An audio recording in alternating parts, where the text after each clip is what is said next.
Y ahora, como siempre, vamos al fuerte del programa, el Buenos Días Yach. Comenzamos el devocional en línea con el pastor Álvaro Leighton de la iglesia Saint James desde Punta Arenas. Súper, gracias Cristian.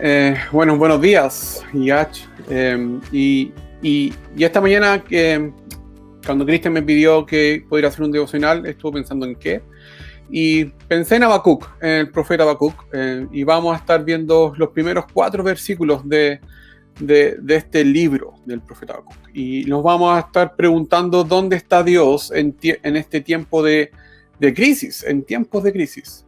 Y este libro de Habacuc, de alguna manera es muy atingente a nuestros tiempos, porque habla de la relación del hombre con ese Dios, que está más presente de lo que muchas veces podemos creer o podemos percibir. Y el profeta Habacuc está en medio de una crisis político-religiosa, está pasándolo mal. Y parecía que todo esto se fuera de su eje. Los justos estaban siendo avergonzados, maltratados y oprimidos, mientras que los incrédulos se encontraban floreciendo cada vez más fuertes y en su mejor momento.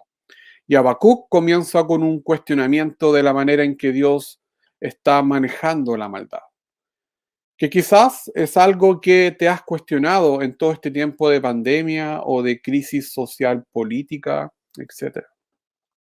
Quizás te estás preguntando cómo puede Dios permitir todo esto. Cómo en medio de una gran crisis social que había, aparece una pandemia mortal. ¿Qué está pasando?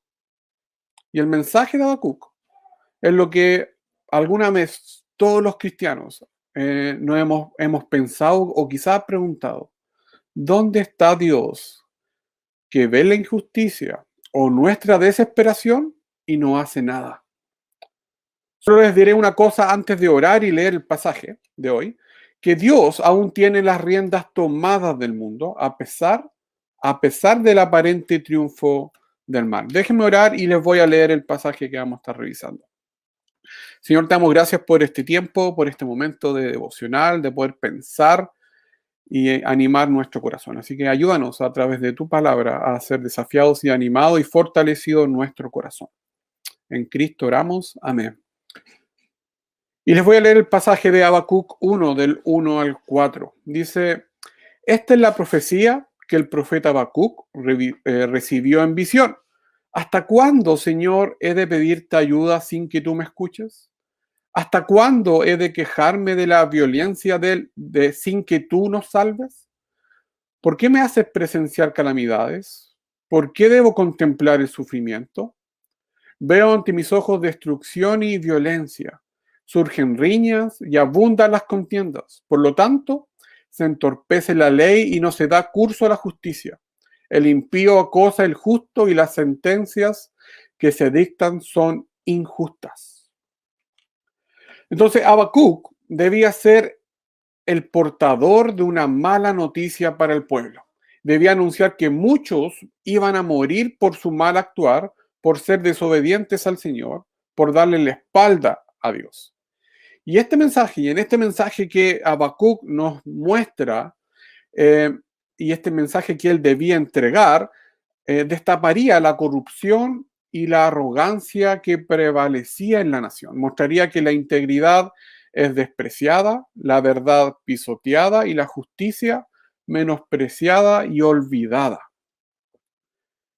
Un mensaje, si lo piensas bien, que no está alejada de nuestros tiempos, en donde estas mismas cosas están vigentes.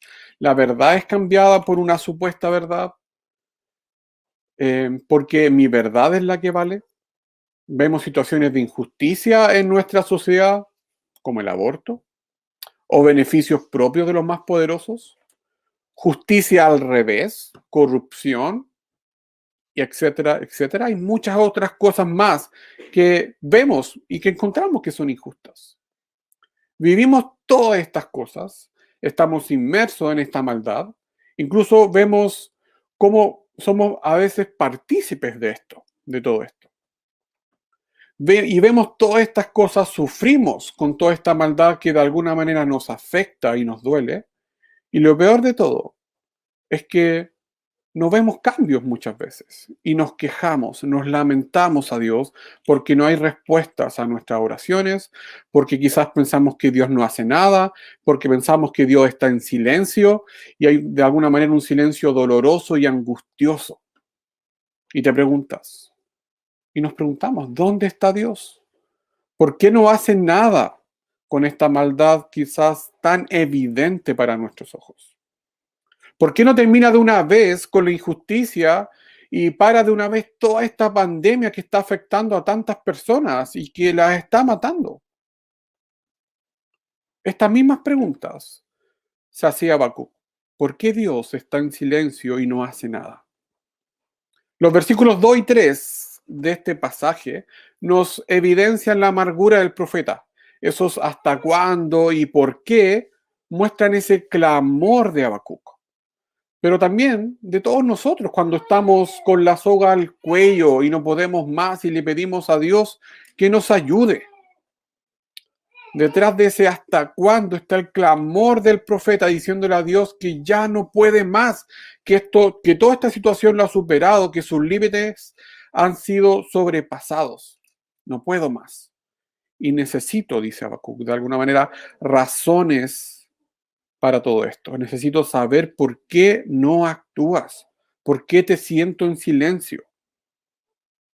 Como seres humanos, necesitamos ver algo para poder quedarnos tranquilos y decir, ok, Dios está actuando. Y ahí yo me quedo tranquilo. Tengo que ver lo que está pasando, que hay una solución, una respuesta. Podemos tolerar toda esta situación difícil si somos capaces de entender si Dios está actuando o no. Porque necesitamos tener la certeza que todo está bajo control, de que Dios no ha soltado las riendas del mundo. Pero el gran problema de todo esto es que nuestra seguridad está en Dios, pero con muestras evidentes de que está haciendo algo. Y no en una confianza en Dios a ciegas. Necesitamos ver para confiar. El supuesto silencio de Dios nos perturba, nos inquieta, nos descontrola y creemos que Dios hace oídos sordos a todo lo que clamamos. Muchas veces no entendemos el accionar de Dios en medio de la crisis, de la desesperación, al no obtener respuestas a las oraciones. Nuestro entender de Dios se queda corto para comprender su accionar ante los problemas que nos afectan. Y debemos preguntarnos, ¿cómo lidiamos con los silencios de Dios? ¿Cómo lidiamos con su accionar en medio de nuestra desesperación e inseguridad? ¿Qué hacemos? ¿A quién acudimos? Cuando Dios le respondió a Habacuc en los capítulos siguientes, la crisis de Habacuc se agravó mucho más, de una manera que él no esperaba. La sensación del profeta al escuchar la respuesta, que era el remedio que Dios daba para solucionar todo esto, era peor que la enfermedad. O sea, lo que Dios le enviaba para solucionar era peor. Es como si le estuviera poniendo sal en la herida, incrementando el dolor. Y Habacuc no entendía. Definitivamente nuestra capacidad de entender a Dios es muy corta.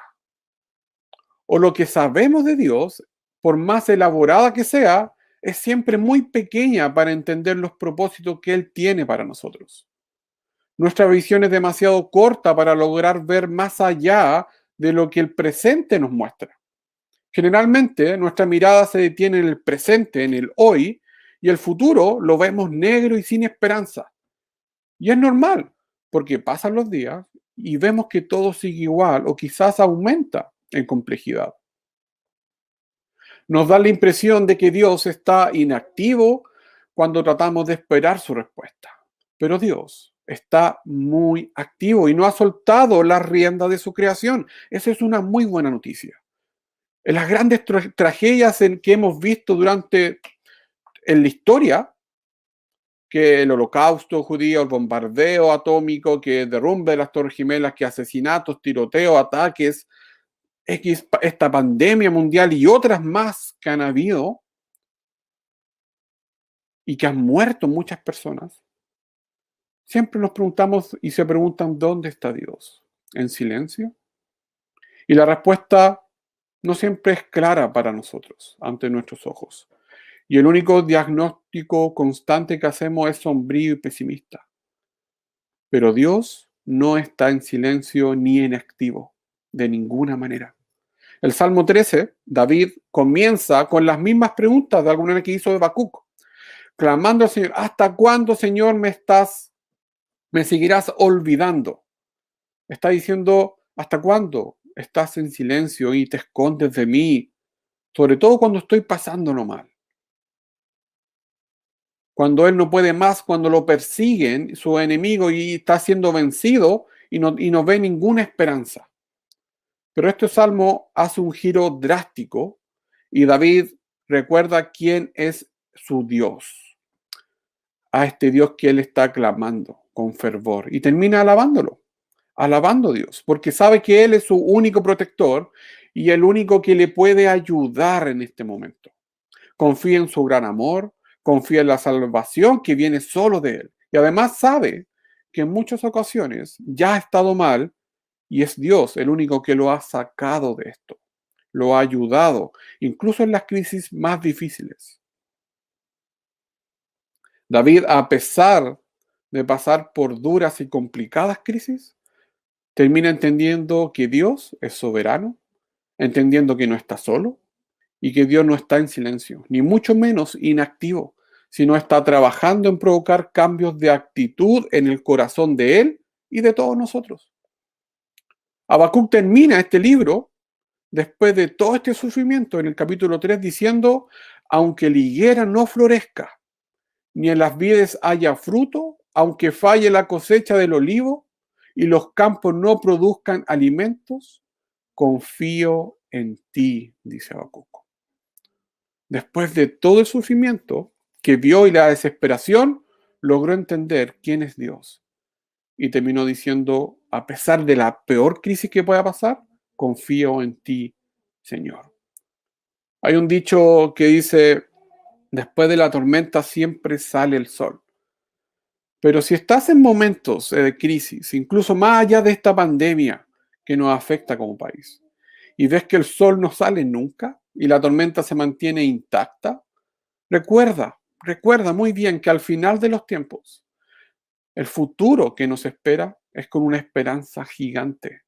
Estaremos disfrutando de la gloria de Dios, junto a Dios eternamente, junto a Él eternamente, en donde todo lo que te angustia ahora ya no estará y solo disfrutarás para siempre. Dios no está en silencio. Dios quiere trabajar tu corazón, mi corazón, quiere que confiemos en Él, incluso cuando veas que no hay ninguna esperanza. Recuerda que Dios no ha soltado las riendas de este mundo y no las soltará. Su Hijo Jesucristo está sentado en su trono con su corona de rey, reinando, para venir a buscar a su pueblo, para venir a buscar a los suyos, a su esposa. Pero mientras esperamos, miramos con esperanza, porque en Cristo la esperanza es segura y llena de gozo.